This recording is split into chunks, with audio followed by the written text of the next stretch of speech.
I found a dying man amidst beggars. He was ragged, limping, with unkempt hair and a dirt-streaked face, crawling and begging just like a dog. He was the simpleton that everyone in town found repulsive. Yet only I knew that this man before me was once the favorite of heaven, whom everyone admired in the royal capital.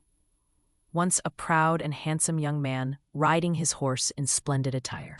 The first thing I did after reincarnation was to fetch Gu Liu from the dilapidated temple outside of town. The rain had just stopped, and water was dripping in the corners of the old temple.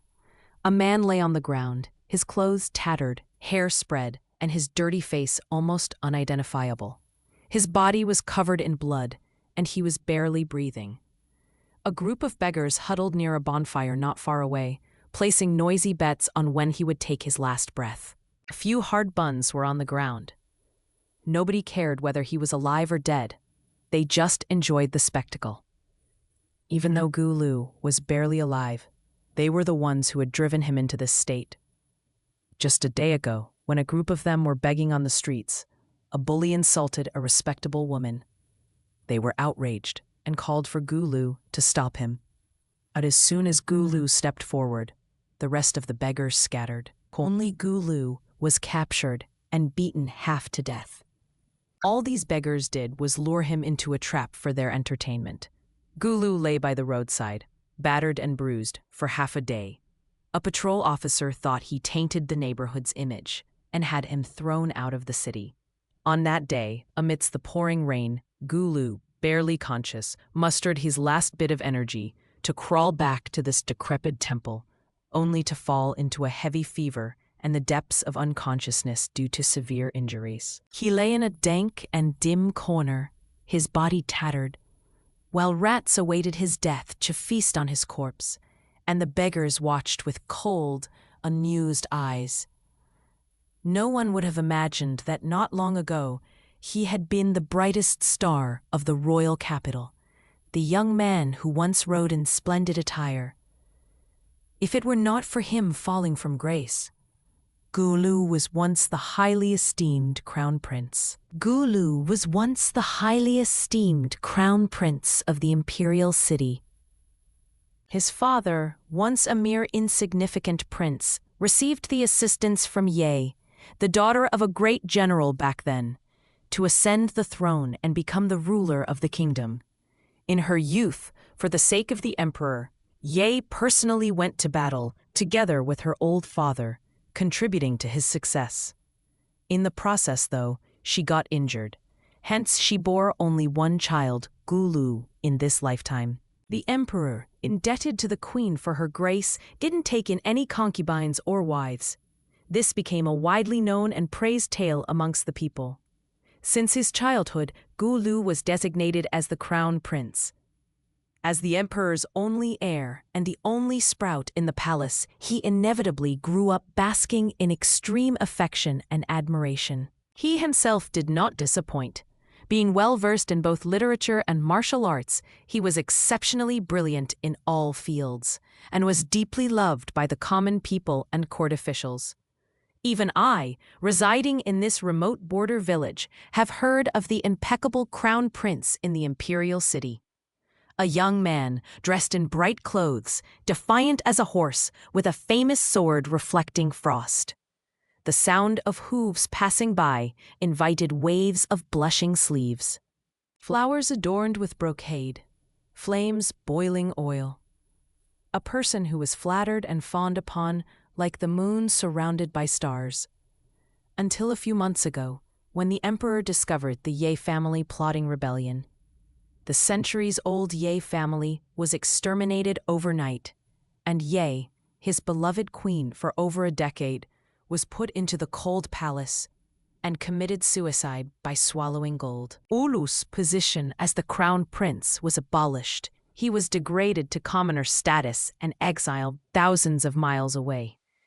Everyone lamented the folly of the great general. His unsuccessful rebellion led to his execution, and even implicated his daughter and grandson. However, I knew that the Ye family had never thought of rebelling. It was merely an excuse by the emperor to eliminate them, after they had outlived their usefulness, for he feared the Ye family's meritorious achievements. Also, he never loved Queen Ye. His many years of singular devotion to her was all a facade. He had his childhood sweetheart, whom he cherished and endured in secret for over a decade. After establishing a firm foothold in both court and political circles, he was finally able to topple the Ye clan and proudly bring back the woman he truly loved. Not long after the Ye family fell, the emperor brought back a woman and a child, bestowing upon them the titles of noble consort and Prince An. No one in the capital mentioned the once glorious Ye family nor the dazzling crown prince. Noble consort's son harbored resentment towards Empress Ye for over a decade. Now that the latter was dead, all her loathing was shifted onto Gu Liu. With the tacit consent of the emperor, she influenced the officials escorting Gu Liu to pay special attention to him. Through wind and snow, no one knew what Gu Liu had been through. By the time he arrived in this remote, desolate town, the one-time dazzling young man had transformed beyond recognition. With one of his legs broken, he was ragged and limping, unkempt and disheveled, often forced to crawl and beg for food, devoid of any dignity, like a dog. He was the fool that everyone despised. In a single night, he went from a noble prince to a criminal. With his mother, grandfather, and clan all eradicated, he became a drowned dog that anyone could trample on. It was a fall from grace that could crush anyone. Who could have imagined that such a pitiful and dejected Gu Liu would one day rise from the ashes, returning to the capital, obliterating the Sun family, and force the old emperor to abdicate, to become the new ruler of Zhao Nation? It's just a pity. He became a despot. I crossed the dilapidated threshold of the broken temple with a heavy axe in hand.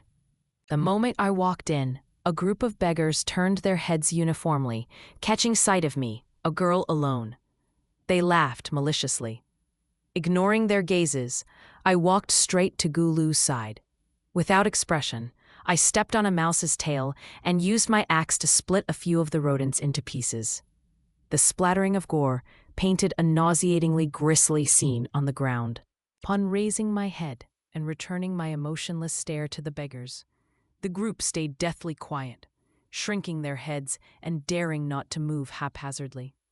They didn't dare to utter a word until I left, dragging Gu Liu behind. Carelessly, I tossed a gold hairpin into a corner and brought Gu Liu home before the next heavy rain. I prepared medicine for him and wiped the dirt off his face with a cloth. This revealed an exquisitely handsome face. Gu Liu was truly beautiful, magnificent yet detached, as attractive as a celestial being. Regrettably, no one had retrieved Gu Liu from the broken temple in his former life. He lay in that corner for 3 days, tormented by hunger and cold, with high fever and unconscious from his severe wounds. No one saved him. He struggled on the brink of life and death for 3 grueling days while the starving rats began to gnaw at him. Eventually, he miraculously survived on his sheer will. However, his ordeal had left him gravely ill. His face, which was exposed from his clothes, was gnawed to a bloody pulp, leaving it scarred and horrifically pitiful after healing. Gu Liu was a tyrant. Indeed, he was brutally cruel and demented. His mutilated face was his taboo. Once a subject showed disgust or fear, he could instantly draw his sword and behead him or mete out cruel punishments. In his capricious mood, he even ordered the public stripping of a man's face. His violent and perverse behavior, his mood swings, had kept the court in constant fear. Already an unpleasant character, coupled with his ghastly appearance, Gu Liu had become a real-life Yama, the king of hell, as whispered among the people. He was the incarnation of their nightmares, and everyone hoped for divine punishment to befall him. Now in this life, he need not hover at the brink of death, nor face mutilation again. The second day, Gu Liu remained in a deep sleep that he could not be awakened from. When I went out to buy medicine, I overheard the idle talk of our neighbors. "Hey, have you heard?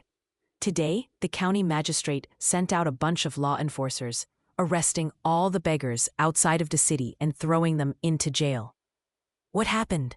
"The ancestor of the Wang family lost his inherited hairpin and couldn't find it.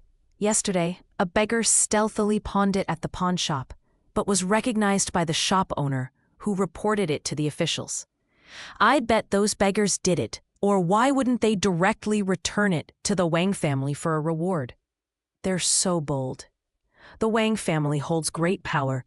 Now that a group of them has been caught, there's surely no good end for them." Their idle talk concluded, and they changed the topic, as they didn't really care about a bunch of beggars. Pushing open the door to my room, I came face to face with a pair of deep, dark, peach blossom eyes. Gu Liu was looking at me with a wary look in his eyes. "Who are you?" he asked. The axe I had seized from the neighboring woodcutter was now subtly positioned at his side, available to be used as the only makeshift armament within the room. Upon seeing that I was just a young girl, about his age, he didn't lower his guard. In the past, Gu Liu was like the sun in the sky, dazzling and exuberant, treating people warmly and amiably, unlike this prickly aura he has now. Instead of answering, I said, "I saved you. You don't need to be wary of me." In other words, had I wanted to harm him, I wouldn't have gone to the trouble of saving him.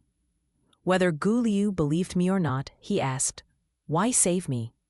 Why did I save him?" "Because," I thought for a while, before managing to come up with a plausible reason. "A long time ago, you gave me a bun." A large, fragrant bun filled with gold pieces inside. I looked at him and saw a flicker of recognition in his eyes. He asked me who I was. I did not answer. Not that I didn't want to answer. It was just that I, myself, wasn't sure how to describe me. I am Tao, an inconspicuous poor girl from a small village, residing in the most desolate ravine, where even the nearest village would take 2 hours to reach by foot. No one would have ever thought that within an imperial city thousands of miles away, where the stories of the Prime Minister Liu could only be heard from storytellers, this influential figure, second only to the emperor himself, was my father. My biological father by blood, Liu Qingxi. The villagers only knew that my mother was a mad woman. But my mother wasn't always a lunatic. A long time ago, she was the daughter of a rich merchant family. Grew up lavished with attention and luxuries. She was pampered, spoiled, foolish, malicious and capricious. However, truly beautiful. Liu Qingxi was the son of a servant and maid in my mother's household. My mother disliked him, as he was often too clever, making her look foolish, and often got her unfavorably compared by her parents. Hence, she would often berate him. Liu Qingxi nurtured resentment in his heart. Eventually, he achieved scholarly honors, left with his parents, gradually worked his way up to the position of a local magistrate. Then, under the pretense of an issue, he destructed the rich merchant family he grew up in, resulting in the beheading of dozens of people, including the masters and servants. Witnessing him mercilessly executing the uncles and aunts who watched him growing up, even the generous merchant couple who funded his education, shows a glimpse of his ruthlessness. Unbeknownst to the reason, he spared my mother, confined her secretly, treasured her in his gold house, and toyed with her. My mother lost her parents overnight, fallen from grace, forced by the enemy she has always despised. Eventually, she was driven to madness. After obtaining her, Liu Qingxi eventually found it boring. At that point, my mother was severely insane, always hurting others and herself. Plus, he had plans for promotion to other places. Hence, before leaving, he abandoned my mother in a small hillside village, leaving her to her own devices. That was the old house where his parents used to live, a 2-room thatched cottage hidden in the ravine, long left uninhabited. Before he left, Liu Qingxi casually gave some money to an aunt living nearby, asking her to occasionally go to the mountain to deliver some food for them. My mom was insane. Her hair fell disheveled over her face, making her look like a female ghost. The aunt did not wish to interact with her more than necessary. She didn't even notice when my mom was pregnant until the baby was born and left in a corner, crying with a faint voice. The aunt finally astonishingly realized that the mad woman in front of her had been pregnant all along. The aunt fed me dog milk to save my starving self. I stuttered and stumbled to the age of 5 before I was able to talk. I carefully asked the closest person to me, my aunt, why I didn't have a name. All the other kids had names, and I envied them. Auntie told me to ask my mom for one, but I was a bit scared. After so many years, my mom's madness seemed to have eased a bit. There were a few days in a month where she appeared normal. The money Liu Qingxi left us had been completely spent. We were surviving on the mediocre grains Auntie brought back from the town, in exchange for the things my mom embroidered during her lucid days. The young lady used to be someone who didn't sully her hands. No one knew how she learned to embroider, and her hands were now pricked full of blood spots. I was afraid of my mom. She hated me very much. I am a child of her enemy, a bastard she was forced to give birth to. Mom tried to kill me several times during her bouts of madness. Once she tried to push me into a river, leave me in a deep mountain with wolves, hit my head with a stone, or simply starve me to death. But my vitality was very strong. Just like a wild grass, I was thrown on the ground and frozen all night after I was born, but I did not die unexpectedly. My mom failed to kill me several times and gradually gave up. However, she often beats me when she turns mad, lashing me with a bamboo stick, torturing me with her nails, pulling my hair, using various violent means to vent her anger. She herself didn't even know what she was doing. She was like this to herself during madness. During her normal times, she didn't hit me, but treated me with indifference. Sometimes when she was in a good mood, she would even smile at me and tell me stories. At those times, even if she always spoke coldly, I wasn't willing to leave and wanted to stay beside Mom. Children naturally have an affection towards their mother. When Auntie asked me to get a name from Mom, I was afraid and didn't dare to. Later, Auntie mentioned it herself to Mother, but she didn't respond at all. Until I was 5 years old. I was cooking wild vegetable porridge on the kitchen stove while standing on a stool, when I suddenly fell over and shattered a clay bowl. My mother indifferently observed the scrape on my arm that was bleeding. She merely bent down to pick up the fragments of the bowl. She then said, "If you're so keen on getting a name, then henceforth you shall be called A Tao. Ceramics aren't worth much, just a few cents for one. No need to feel heartbroken if they are shattered." On the day I turned 10, my aunt passed away, and no one knew about the mother and daughter living in that remote valley. As a young girl, I took up the role left by my aunt. I walked for miles to the town to sell the embroidery my mother had made and buy the cheapest food to bring back. I often set off at dawn and arrived home when the sky was pitch black. I continued this way for 3 years, through spring and summer, autumn and winter. My mother grew increasingly kind to me, even managing to occasionally tie my hair up gently. Those were my happiest moments. One day when I got home, my mother was nowhere to be seen. I panicked. I searched everywhere nearby but couldn't find her. At the age of 13, I was far more mature than my peers.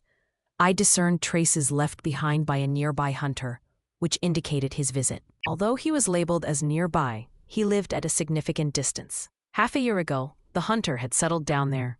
We seldom met. I spent the money I had been saving for a long time to buy a jar of good wine and asked him for a wild rabbit.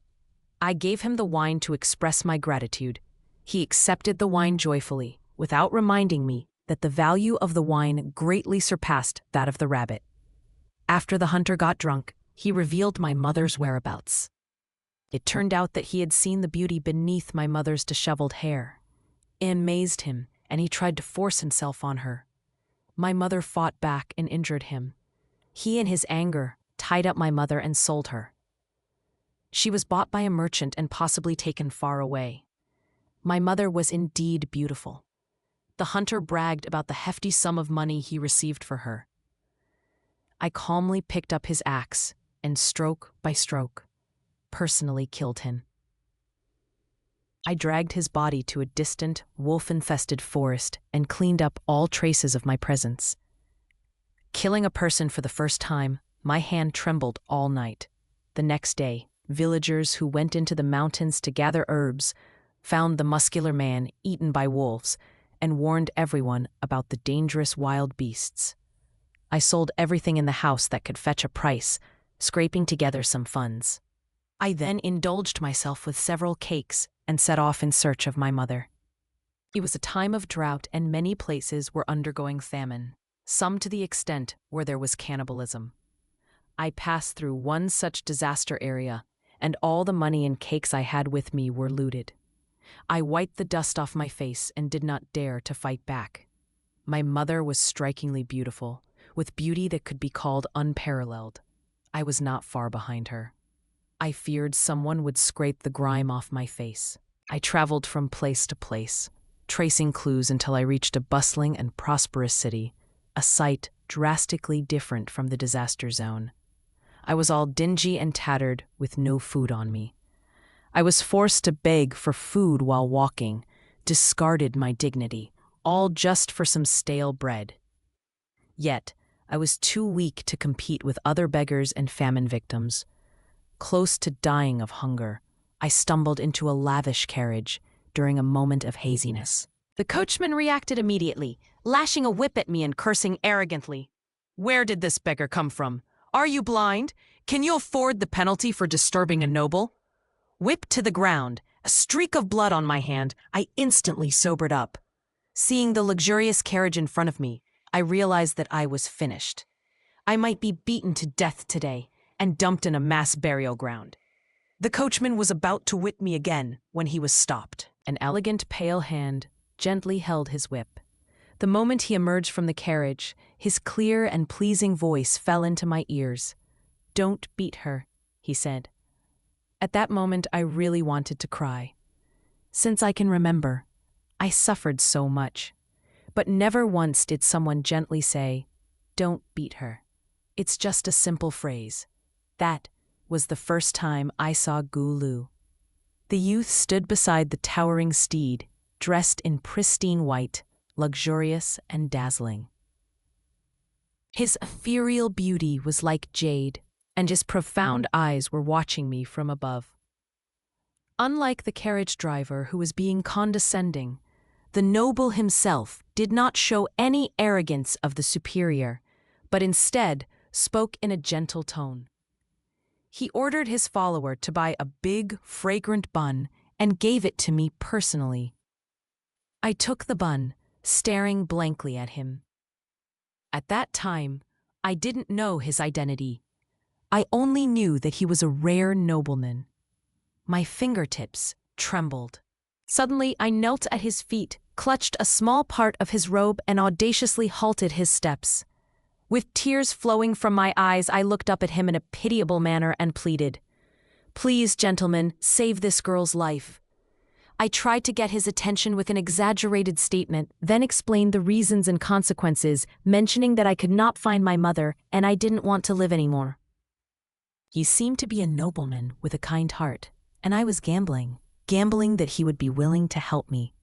Out of the corner of my eye, I saw the part of his robe I clutched get dirty, and my face turned slightly pale.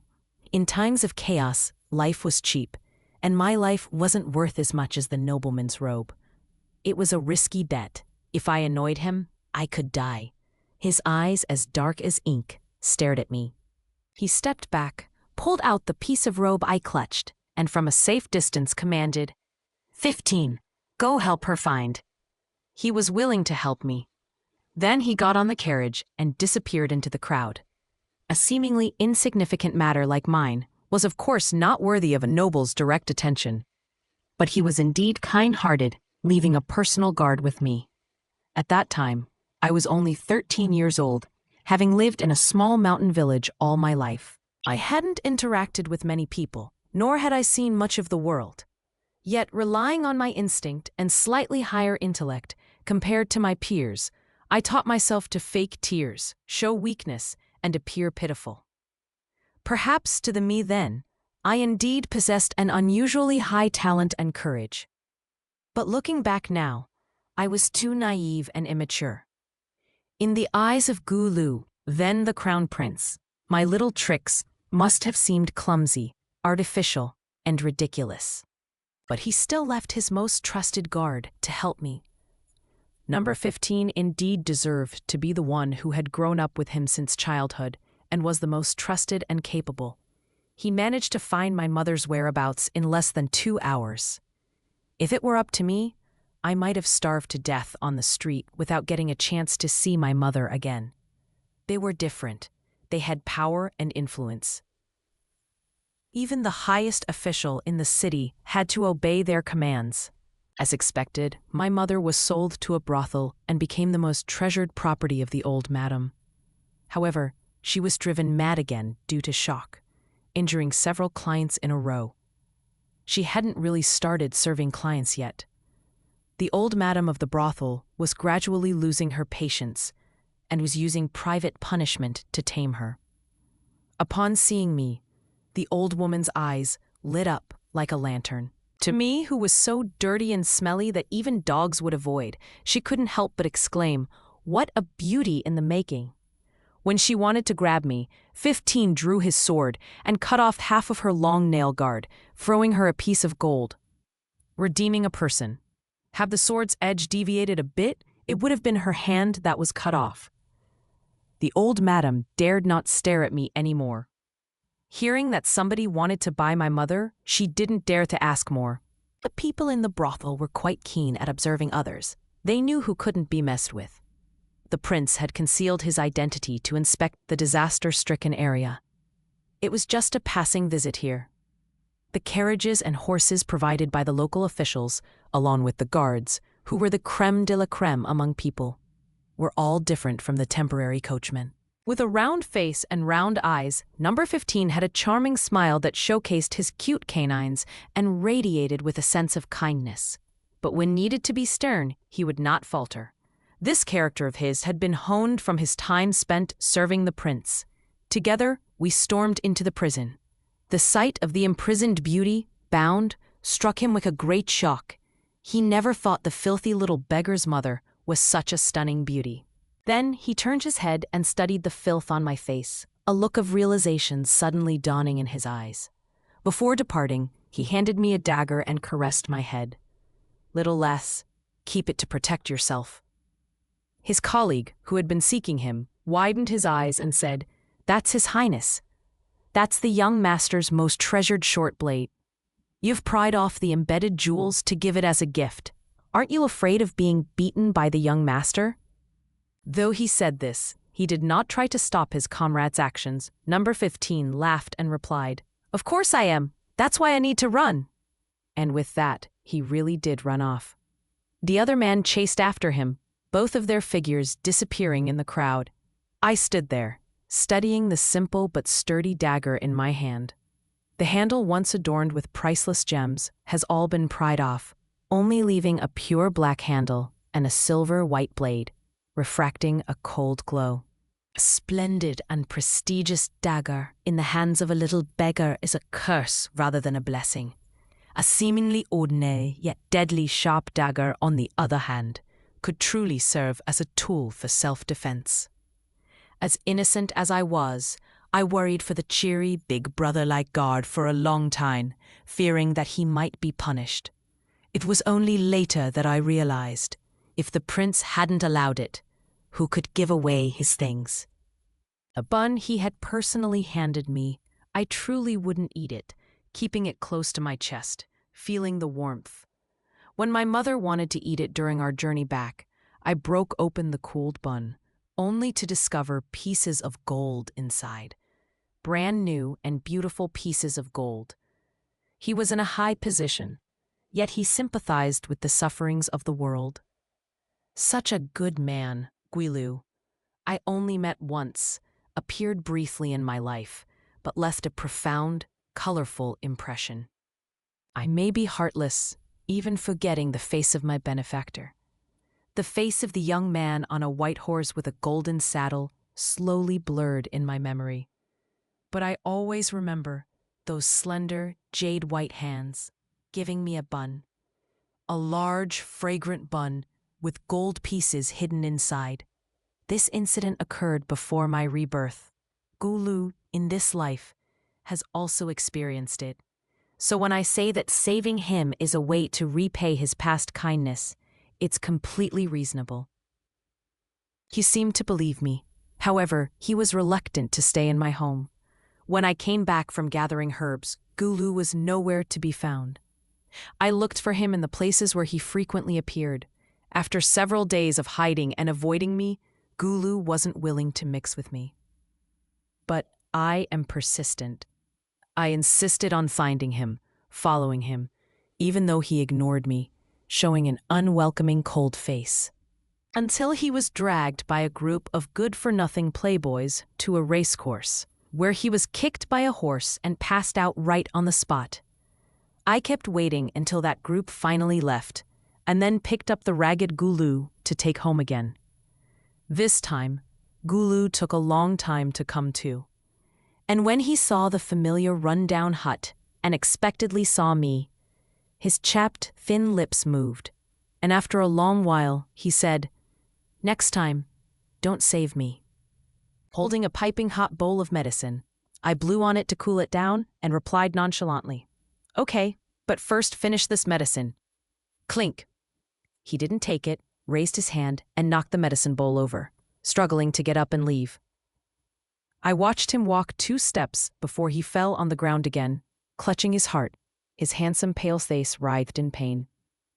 I hurriedly helped him onto the bed, cleaned the floor, and boiled another bowl of medicine outside. And I came back and seriously blew on the hot soup to cool it down, looking completely unfazed. When the medicine cooled, I handed it to him again. Gu Liu didn't take it, so I just held on to it while in a standoff. Gu Liu and I stared at each other for a long time, revealing a faint, mocking smile. "You don't need to do this. The life debt you owed from the last time you saved me has already been paid off. Besides, it was just a simple act of lifting a hand. Not worth all this fuss. How good can a steamed bun be? Yes, indeed. How good could a bun be? Only those severely love-starved would consider the little kindness that others carelessly give as their entire life salvation, then blindly throw themselves into it. The little kindness that benefactors carelessly let slip is enough to fill up the barren life of a pitiful person. But that's not me. Perhaps I'm like my cold-hearted father, not willing to risk it all simply because of a bun. After reincarnating, I want to save Gu Liu. I really, really want to save him. It's not just because of his initial little kindness. Of course, there are other reasons, which I will never let him know. In his past life, Gu Liu's fate was awful, as everyone sought to punish a tyrant. I don't want to remind him of those less than pleasant memories, even though he has not experienced them in this life. I'll be with him, protect him, help him avoid the detours he took, and prevent him from becoming the brutal tyrant he was in his past life, and dying an extremely miserable death. I hope he lives peacefully, smoothly, and brilliantly. I know why Gu Liu dislikes me. I really understand him too well. The current Gu Liu hasn't reached the point of no redemption. He isn't avoiding me because he despises me, but rather, he doesn't want to involve me. The whole city of Luo is controlled by the distant relatives of Empress Sun. They oppress Gu Liu, making everyone assault him, leaving him to live a life no better than a beggar's, full of humiliation and barely surviving. People who had shown a little kindness to Gu Liu previously were secretly avenged. Gradually, no one is willing to see him. Everyone actively avoids him. Yet he couldn't shake me off. If he wants to leave, I won't stop him, but I'll always follow him. If he faints, I'll pick him up and take him home. If he refuses to take his medicine, I'll redo it bowl after bowl. I always gaze at him with tender eyes, never getting angry. In the end, Gu Liu decided to take the medicine and lay in my dilapidated hut to recover. I also healed an old injury on his leg. Those rich, arrogant heirs began to think about Gu Liu again. They found my house, but there was no sign of Gu Liu. Feeling deceived, they trashed the already impoverished hut. I had already moved my mother and Gu Liu to the former hunter's house. It had been deserted for a long time and was located in a remote area which kept outsiders at bay. I stood there in the tall grass, not far away, watching them. When I saw the leader, the son of the prefect, who was also a distant relative of consort's son, I suddenly remembered that he had once taken something very important from Gu Liu. I stared at him with a deep gaze. While collecting herbs in the mountain, I casually picked many wild gardenia, disguising myself as a flower girl and selling flowers near the local governor's residence for several days. I mastered the daily movements of the governor's porky son. I found out that every few days he would go out alone to secretly meet a seductive young widow in the village. It was misconduct that couldn't be exposed to daylight, so unlike his usual manner of going out amidst a host of followers and Bagtail's friends. Once found the right opportunity, I was squatting on the unavoidable path for him to return home alone.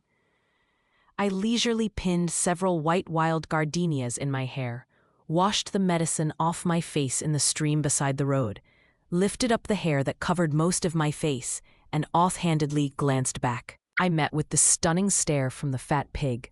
The governor's son often bullies men and women, a proper lecher.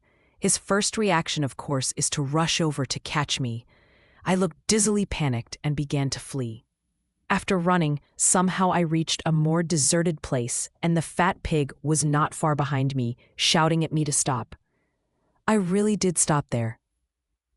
When I turned around, I no longer appeared innocent and panicked, but watched him emotionlessly as he took 2 steps forward and fell into a trap that the villagers set for wild boars. His death was rather gruesome, sharp spikes penetrating his entire body. I used the hook to pick up one of the jade tokens from his waist, looked at the vague character "Yay" on it, carefully placed the token in my sleeve, concealed my footprints with fallen leaves, and left silently. In a few days, the news of the governor's son's death in a trap would spread. It was an accident, without a murderer, and no one would be punished for it.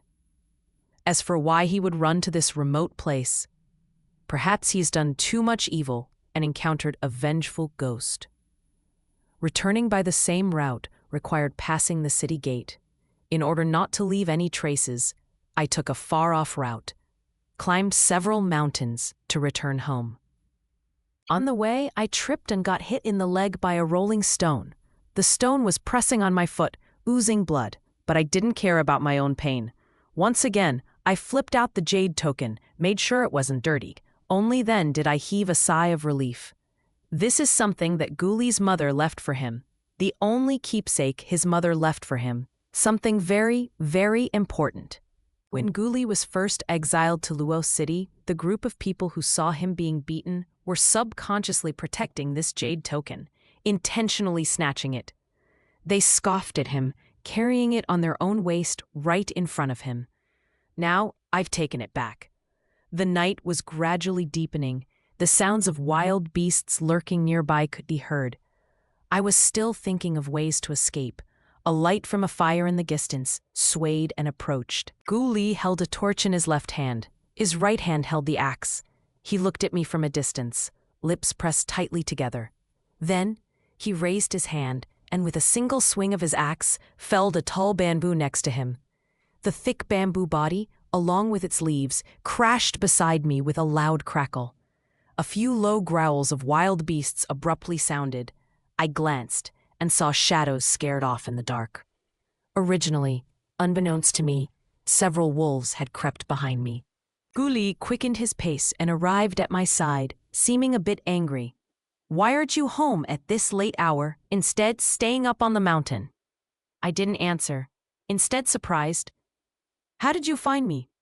Before he could speak, I saw the small wounds on his face and hands caused by the reeds by the eastern riverside, and the cockleburr stuck to the corner of his clothes, from the wasteland to the west, and I understood. He must have searched from east to west, step by step, continuously, until he finally found me, who hadn't returned home very late. Again, I felt that feeling where I wanted to cry in an instant. I've been lost in the mountains before, hurt before, but no one ever came looking for me. No one ever searched for me continuously. I've been lost in the mountains before, hurt before, but no one ever came looking for me. No one ever searched for me continuously. I gestured for Gu Liu to pass me the torch. He carefully moved the rock pressing against my leg, used a torn piece of my clothing for a temporary bandage, then carried me down the mountain. He was still angry, his silence signifying his smothered irritation. The moon hanging in the sky was big and round, its full luminance illuminating the world. No matter how far we traveled, the moon was always with us. The ponds we passed by were creased by the breeze. The shimmering, fragmented light was eerily silent. Since the moon is bright enough, no need to use the torch to light the path. I held the torch in my hand and casually tossed it into the pool. Before Gu Liu had a chance to question, I used the freed hand to pull out the jade pendant and put it around his neck. Gu Liu froze. I belatedly explained, "I didn't make it home before dark because I killed someone and retrieved something, so I had to take a detour." I had no hesitations telling Gu Liu about my ruthless deeds. Only one thing did I kept from him. I told him I saw someone snatch the jade pendant from him, so I knew he cherished it deeply. The truth was, at that time I hadn't reincarnated yet. I hardly even recognized him. It was my past life experience that informed me how important it was to him. The cool jade pendant still carried my body heat, hanging at his heart. I couldn't see Gu Liu's face. I could only see the back of his head, his raven black hair, and his reddening ears. After a long silence, he carried me on his back, facing the moonlight, following the shore, treading on the clusters of fireflies. As he steadily walked forward, carrying me, he said softly, "Ah Tao, it's just a lifeless object. It's not worth taking such risks for it."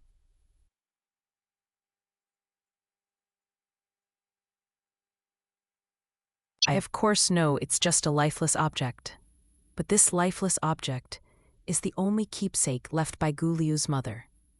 Moreover, neither Gu Liu nor his enemies are aware that this jade plaque is actually a token of command. The Ye family has a contingent of secret troops that recognize only this token. It was once the weapon left by the former Queen Ye for Gu Liu to protect himself, but she left in a hurry before she could explain this to him. In my previous life, this jade plaque was seized. No one took it back. The son of the governor wore it casually as a common accessory. When he grew bored, he gave it to a servant. It changed hands several times. After Gu Liu was deposed of his position as the crown prince, those around him were also punished.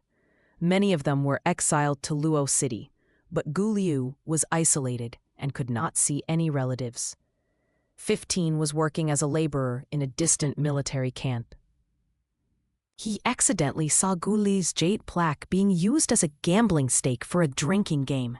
He recognized it as once belonging to his master, and he was desperate to take it back. A gang of people treated this lowly laborer as amusement, asking him to wager his own arm if he wanted to win the item back.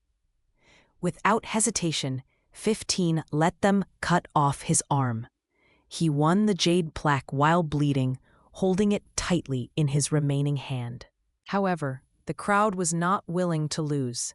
Therefore, they ruthlessly threw the barely breathing 15 into the horse-taming field. The impression of the amiable and laughing 15 Even if he did not serve as a close guard in the Eastern Palace, he could have become a small general, bravely fighting on the battlefield.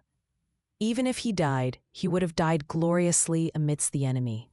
However, he ended up losing an arm, tragically dying under the hooves of his own nation's horses. His blood soaked the jade plaque, causing the patterns on it to change. And then, Governor Sun discovered the actual function of the plaque. In the end, Madame Sun's faction took control of the formidable secret forces. The sword left by Queen Ye for Gu Liu to protect himself turned into a blade that pierced him, becoming the greatest obstacle as he was killing his way back to the capital city. Gu Liu nearly lost his life several times on the road. Later, he ascended to the throne to become the new monarch, and then tragically died as he was later overthrown. The power behind this jade plaque was a great cause. Now, I have taken it back. Gu Liu's mother's keepsake will no longer be passed around to become a gambling plaything for others. 15, who grew up with Gu Liu, will not die tragically under chaotic hooves because of it again. When Gu Liu returns to the capital in the future, there will no longer be the constant threat of a blade hanging over his head.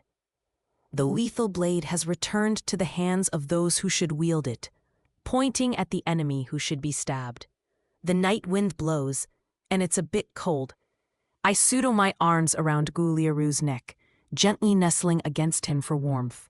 Under the dreamy moonlight illuminating the world, I lean close to his ear and say softly yet solemnly, "It's worth it. Cherish what deserves to be treated seriously." This is what the handsome yet bloodthirsty tyrant whom everyone feared told me in my previous life. In my previous life, the second time I saw Gu Liu was in the imperial palace. Thousands of miles away, in the grand and luxurious palace, I was wearing brocade and satin that I had never put on in my entire life, with an ornate, complex hairstyle adorned with jewelry made of jade, gold, and silver. The overly soft fabric felt foreign and uncomfortable, making me stand stiffly amidst the crowd. It was a sunny and warm spring day, with the new concubines gathered to appreciate the flowers. My personal palace maid accepted the invitation on my behalf, urging me to mingle and build relations with them. Reluctantly, I strolled with them in the imperial garden, watching as they waxed poetically over a flower or a strand of grass, lamenting the sorrows of spring and autumn. Lamenting the sorrows of spring and autumn. I couldn't contribute a single word, feeling terribly out of place, and instinctively gravitated towards the periphery of the crowd. Suddenly, an eunuch announced that the emperor was arriving. Everyone instantly fell silent and knelt by the roadside to make way for His Majesty. The warm breezes couldn't dispel the palpable, chilly anxiety that swept over the crowd, causing some of the more timid concubines to tremble.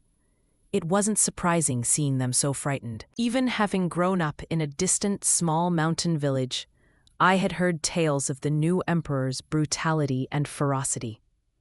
Back then, I had no idea that the young man in white who had given me a bun due to our chance encounter was, nor would I associate him with the terrifying tyrant from 1,000 miles away. I only heard that this tyrant was once a deposed crown prince whose father had him exiled to the frontier. He then fought his way back to the capital, killing both his father and brother to ascend the throne. I heard that the tyrant had a hideous face like a ghoul, frightful enough to quiet a crying child at night. He was unpredictable, with a penchant for bloodshed and wantonly cruel behavior, causing everyone in and outside the court to live in fear. I also heard that just a couple of days ago, the tyrant had executed a concubine simply because she wanted to win his favor. She had donned a red dress and performed a dance on his path after court. The tyrant deemed her an eyesore, drew his sword on the spot, and killed her. Then he watered the nearby crimson begonias with the beautiful lady's blood, remarking that it looked much more pleasing to the eye now. Within the imperial palace, every soul lived in perpetual dread. No one dared to nurture any ulterior motive. The despotic emperor was rather indifferent to the company of women. The concubines within his palace were either bewitching maidens gifted by his subordinates in the hope of currying favor with him, or the daughters of esteemed families selected by the government through meticulous processes. To him, these women were nothing more than tools to counterbalance the influential noble ministers. He was completely indifferent to them, out of sight, out of mind. But should they ever become a nuisance in his presences, their fate wouldn't be far from the beauty who crossed his path the other day. On the way, our paths crossed with the tyrannical emperor. The cluster of new concubines fell to their knees, not daring to lift their heads. As the corner of my eyes caught the sight of his black robe with its dark golden embroidery billowing past me, someone suddenly pushed me from behind. I stumbled and fell right at the tyrant's feet, blocking his path. He halted. Crowds of people turned towards me, shocked, sympathetic, and almost reveling in my misfortune. A variety of gazes pinned me, the air seeming to freeze for a moment. In the tyrant's harem, there was no such thing as fighting for favor. I had no clue who or why someone would want to harm me. The crimson stain of the beauty's blood still seeped out from the cracks in the green bricks, its fetid stench lingering. Naturally, I was terrified and thrown off balance, but I maintained a calm facade.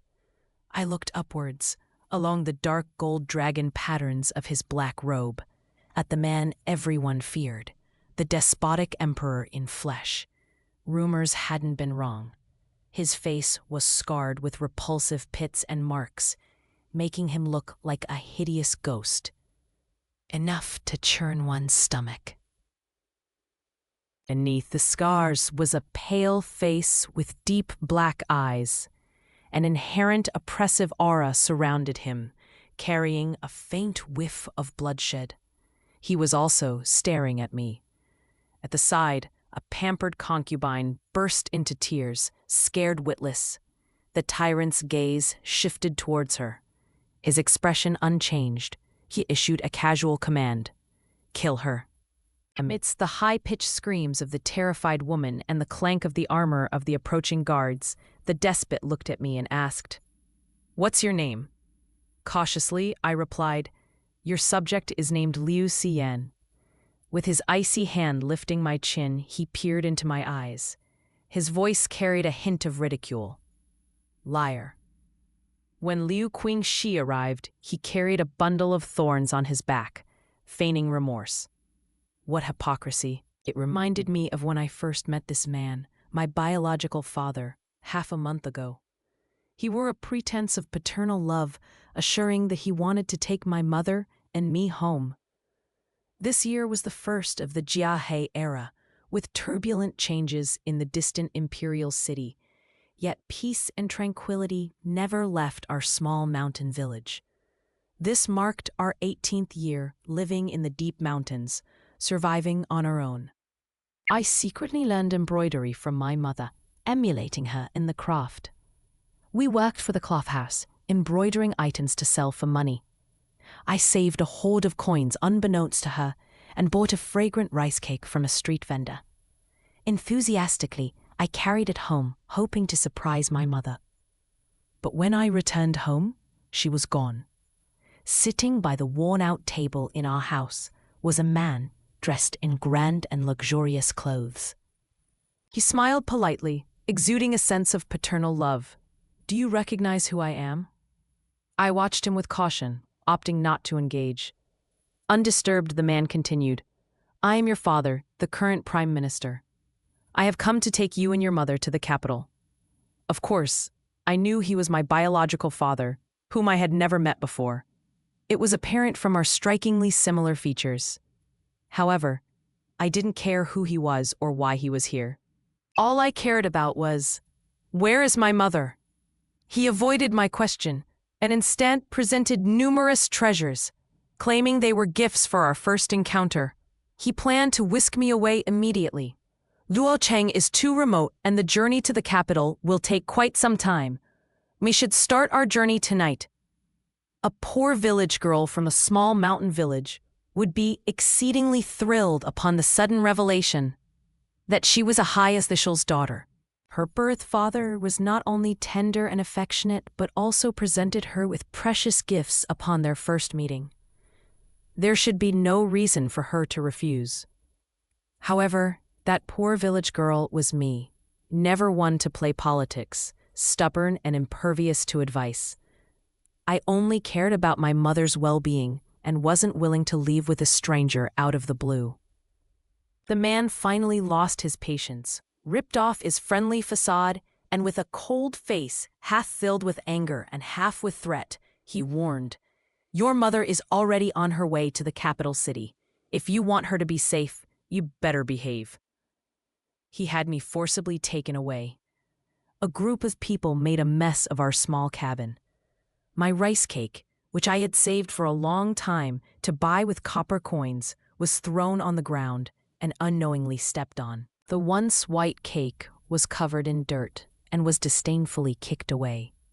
They were all nobles from the capital city, whose eyes were only on the box full of gold, silver, and jewelry.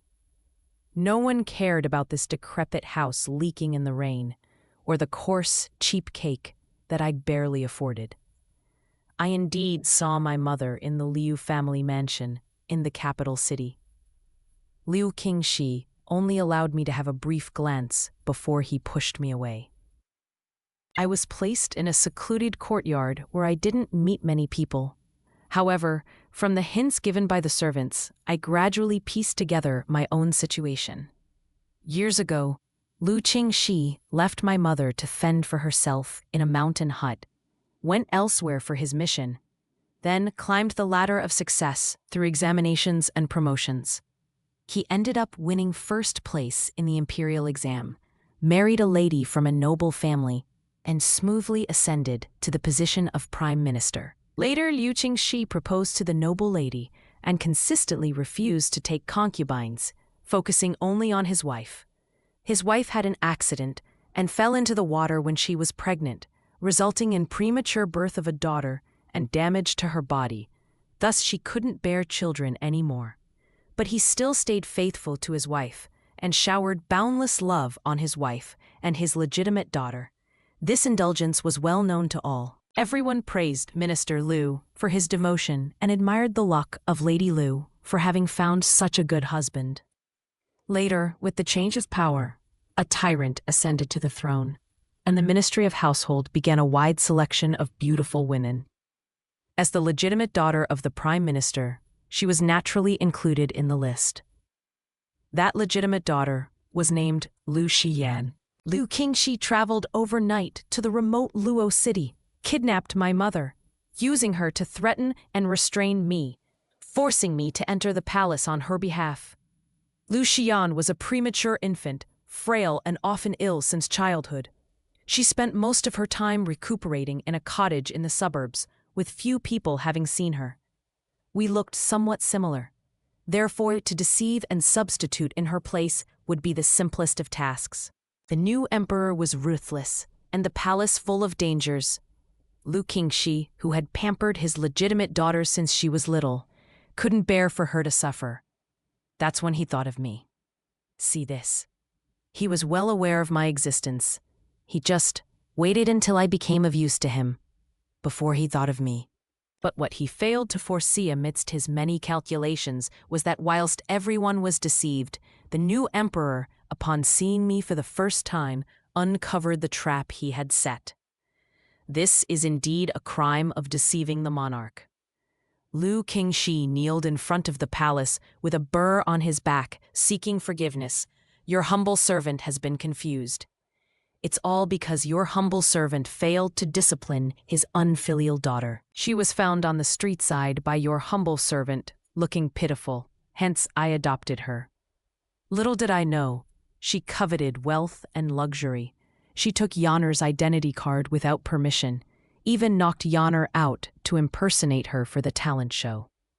as your humble servant has been occupied with official duties recently. He neglected his daughter's affairs and wasn't aware of this matter until your majesty revealed her. The sin of this woman is unbearable, and she should be executed according to her crimes, your majesty. Please see clearly. Liu Qingshi placed all the blame on me, presenting himself as innocent. He was wearing an exquisitely embroidered sachet around his waist, obviously embroidered by my mother. He is warning me. My mother's life is in his hands. I must obey his commands. The day he sent me into the palace, just like when he handed me a willow twig plucked from my mother's garden, he told me to obey the palace maid assigned to me. She was his planted spy. I knelt stunned, staring at the ground, as if it was not me who was being called out for my sins, and deserving of punishment, as though it wasn't administering to my own life and death. Liu Qingshi spewed a means of apologies that were but attempts to weasel his way out, while the tyrant occupied the top seat, unflinching, leisurely drinking from his wine cup. Was he listening? God knows. Only when Liu Qingshi uttered that he'd annihilate kinship in favor of righteousness, intending to punish me himself, did the tyrant raise his eyelids. The invaluable glass cup in his hand was casually thrown towards Liu, smashed right before him and halting his actions. The tyrant's voice sounded wearied, as if casually posed a question. Crossing boundaries? This sentence carries a heavy weight. No emperor would want to see his subject taking actions on his behalf. Liu Qingshi's face turned pale. He knelt repeatedly. Your humble servant wouldn't dare. The tyrant didn't seem to be in a mood of bloodthirst today. His emotions were unpredictable, his thoughts unfathomable. Today was no different. He said, "Within 3 days, I want to see your legitimate daughter present in the palace." He made a dismissive gesture, signaling everyone to retreat. No mention on how to dispose of me, implying it didn't matter how they treated me. After a long while, the eunuch by his side came forth. Minister Liu, as the Prime Minister of this nation, your contributions are highly valued. His Majesty has let this matter slide today. We hope you will be mindful not to make the same error in future. Moreover, since the maiden has arrived in the palace, give her a proper title. Substituting the sparrow with a phoenix and lying to the monarch, such grave crimes were casually glossed over, and no one was held accountable. To those oblivious, it may seem as though our current emperor is a very benevolent man. Precisely this point keeps the entire court on edge, living with fear. Whether it was decapitating someone without regard for propriety or casually dismissing betrayal against the crown, there were no codes of conduct that could constrain him. His danger was indiscriminate and chaotic. No one knew his intentions.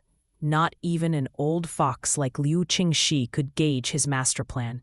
The only choice was compliance. He took me back to the Liu's residence, opened the main gate of the ancestral hall, and arbitrarily penned a name on the family tree. From now on, you shall be called Liu Tian. Hereafter, I wouldn't need anyone's identity or name. He casually gave me my name. At that time, I was illiterate and oblivious to the fact that my given name, Tianju, implied I was superfluous. As for Shi and Yen, they are both words filled with auspicious and beautiful meanings. As the illegitimate daughter of the Liu family, I had to re-register in the Internal Affairs Department and obtained a modest rank, and was assigned a palatial residence which was neither too grand nor too humble. When Liu Xiang first entered the palace, she was granted the highest-ranked position of imperial concubine. Shortly after she moved into her new palace, she summoned me. She scrutinized me from every angle, then forcefully grabbed my face and jeered. "So, you're the daughter of that woman. My father hid the two of you well. I've only just learned of you. You're quite pretty.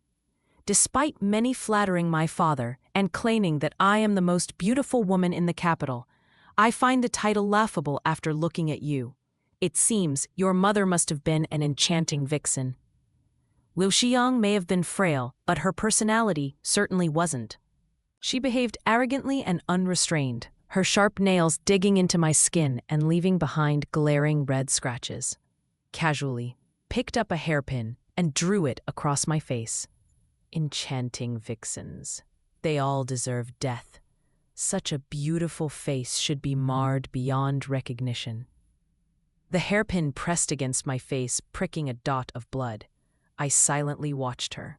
I had a small knife hidden in my sleeve. I could stab her, break free, and then run. This was the only form of resistance I could think of. But then what? Could I escape from this imperial palace? My mother is still in the hands of Liu Qingxi. I never resisted, maintaining an unsettling calm. Suddenly, Liu Xiyang has lost her interest. She tossed away the hairpin, tidying her disheveled hair.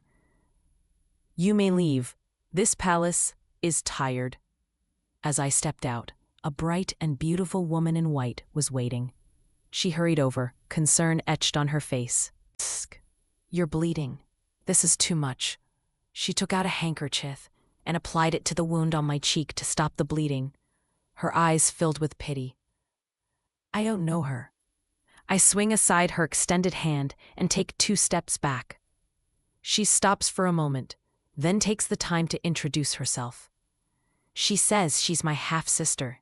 She's my paternal sister, the sister of me and Liu Xiwan, with a different mother, Liu Xirong. When Liu Qingxi was still an official in Wuchun, he had numerous concubines in his residence, one of whom bore him a daughter. Later, when he took a wife in the capital, the original concubines were dismissed, leaving his illegitimate daughter behind. Many knew nothing of her, until Liu Qingxi sent her into the palace this time as an addition to Liu Xiwan's dowry. Liu Xiwan is used to being arrogant and domineering. At home, Liu Xirong was always oppressed by her. Seeing me being bullied and feeling sympathy for me, she longed to intervene, but she dare not speak up. Instead, she stood at the door for a long. Liu Xirong took me to a side hall and gently helped me apply medicine for my injuries. Her eyebrows were light, her demeanor gentle. She's exactly what you would hope a sister would be. This was something I had never experienced before. It could be a thing called family affection. I dazedly let her fuss over me. When Liu Xirong ushered me out the door, she handed me a bottle of injury medicine and gently smiled at me. See, since she was little, she was always naughty. I never dared to imagine that one day I would have a gentle little sister. In the future, we should help each other. In this deep palace, at least we have each other. This is a superior wound medicine that I couldn't bear to use. Here, you take it. Use it up and don't save it. A lady's face is of the utmost importance. C1. She's just someone like that. Try to avoid her in the future. As she said this, Liu Xirong's gentle smile turned into a bitter smile. Her eyes watching me held a complex mixture of sadness. I nodded in agreement, and under her watchful gaze, I walked back to my own palace. Passing by the imperial kitchen, I found a clumsy little gray rabbit in the corner. It was crouched at the edge of a gutter by the wall, its fur matted and disheveled, with a large chunk missing from its ear, and its whiskers trembling with its rapid breaths. This rabbit must have slipped from the kitchen, a plain creature meant to be slaughtered. But when its pair of pure black eyes cautiously glanced at me, it suddenly appeared pitiful. I picked it up and started to take care of it. When living in the mountains, I had been used to raising all sorts of livestock for money since I was a child, so raising a rabbit was just something I was comfortable with. In the palace, the main hall was vacant, as the queen had not moved in yet. Only in a side hall opposite lived a concubine, the daughter of Marquis Zhongyong. She was quite solitary in nature and preferred not to interact with others. I had no connection with her whatsoever. One day, I opened the window to find her deeply engrossed in watching my rabbit graze. She observed avidly for an hour or two. Upon being discovered, she didn't panic and greeted me for the first time. That's how we bizarrely started to become acquainted. Her name was Wei Qingyu, the daughter of a military official, but she was skilled at making pastries. The only flaw was that she used too much sugar, which often made them cloyingly sweet. Over time, the maidservants and eunuchs in the palace would find excuses to avoid her when they heard she was making pastries in the kitchen again. Those who couldn't avoid it would feign eating a few bites before secretly throwing the rest away. But I wasn't picky. Whatever she made, I would eat, never wasting food. Wei Qingyu was so touched that she wanted to form a sworn sisterhood with me. When Liu Shirong heard this, she scoffed dismissively, saying that Liu Tian already had her own sisters. Then the two of them would start their strange tit-for-tat bickering. Every day I fed the rabbit, embroidered handkerchief for Liu Shirong and Wei Qingyu. Life was monotonous and repetitive, yet immensely peaceful. My mother, in the Prime Minister's palace, would only send me a peace message through her personal maid every once in a while. I intentionally avoided Liu Shi, and she didn't bother to cause me trouble. I heard that the tyrant had gone on a western expedition to far-off places, so I haven't seen him in a long time. I had thought that there would be no more encounters between him and me. Upon hearing that the tyrant had gone on a western expedition, massacring indiscriminately along the way, officials and people were terrified. He killed until he was tired and returned to the palace. The local place was finally able to breathe a sigh of relief after sending off this great trouble. But unexpectedly, someone collided with the emperor's carriage halfway and was brought back to the imperial city and thrown into the sky prison. As luck would have it, that person happened to be a doctor renowned near and far. Known for his generous and charitable conduct, he often provided free consultations for the common people and was greatly loved by them. Upon hearing that the divine doctor was thrown into the sky prison, people from all over who had received his kindness collectively petitioned for his pardon. The local officials were perplexed. However, they dared not to report it to the court, because someone in the court had spoken out earlier, and the tyrant had executed several ministers on the spot. Their blood had flowed down to the stairs. For several days in a row, the tyrant was indulged in random killings, making the atmosphere in the court and the harem deeply repressive and depressing. At this time, a palace maid from Consort Liu Xi's palace found me, holding a tray with a bowl of medicine, and gestured for me to take it. His Majesty's headache has been recurring recently. The noble consort, upset with His Majesty's condition, took up the task of preparing the medicine herself. She personally brewed the medicinal soup and intended to send it herself, but fell unwell at the last moment. You are her biological sister. The noble consort asked you specially to complete this task. This obviously wasn't out of goodwill. This morning, it had been spread throughout the palace. Two twins from another country who didn't understand the situation in the palace heard His Majesty was unwell. They brewed a soup and sent it to the emperor's office, only to let out two horrible screams before never coming out again. This was an order for me to go to my death. Seeing that I didn't respond for a long time, the palace maid started laughing again. It's heard that the master has hidden an unidentified woman in his residence. The lady has found out and is really upset. Who knows if the lady will sell the woman to a brothel en masse. I took the bowl of medicine, looked deeply at her face, and memorized her appearance, then turned and walked towards the emperor's office. This was a place I had never been to before. Outside the palace, a group of people were kneeling fearfully. There were some people being beaten with boards outside, but they dared not scream. They bit their hands and bled while enduring it. No one stopped me. I entered the hall and walked past the screen. Two bodies, each separated from their heads, were placed in the center. If it was any of the other noble ladies, they would have either fainted or vomited on the spot. I paused for a moment, lowered my gaze, and continued walking. The tyrant was discussing matters, sitting high up, supporting his forehead. He looked indeed suffering from a headache. His face was not good-looking. It was a cold, cloudy day outside, and the pale lights scattered around him, making him seem even more tyrannical and oppressive. Several ministers below were frequently wiping their cold sweat. I quietly passed them, carefully placed the bowl of medicine on the tyrant's desk, and just when I thought about leaving quietly, someone said the wrong thing below, which angered the tyrant. He suddenly stood up, swept the memorials, rushes, and the just brewed medicine on the table to the ground with a huge crash, causing a great commotion. The group of people below all knelt down and pleaded guilty. The tyrant, icily brandishing his sword, beheaded a servant, saying, "Scram! Scram, all of you!" He kicked the decapitated head at his feet and forcefully threw his long sword onto the ground. They ran, scrambling to exit. Before I had the chance to leave, he caught sight of me with the corner of his eye. Gripping my throat, his face was overcast, and his eyes were a chilling red, both icily sharp and insane. "Why haven't you left? Are you here to assassinate me as well?"